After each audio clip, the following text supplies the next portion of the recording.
Here's everything I ate on my solo trip flying to Kenya. Because I had an early flight, I ended up arriving at around 8 a.m, so I figured I'd have Wetherspoons for breakfast. I just ended up having a bacon and egg roll with 2 hash browns. Afterwards, I had maybe an hour left until my flight, so I figured I'd go to Starbucks and get a extra large chai latte. That is pretty much my standard order at any sort of coffee place. I also realized it's been a really long time since I've had somebody write my name on like a Starbucks cup, so that was a nice experience. The drink was massive, it literally lasted me until I got on the plane.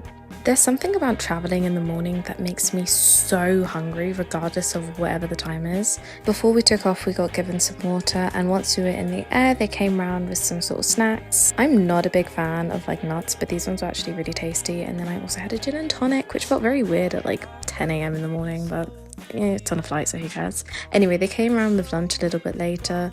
We had some chicken, green veg and some sweet potatoes. There was also a bread roll, a salad and a dessert. The dessert was really tasty. I really enjoyed that.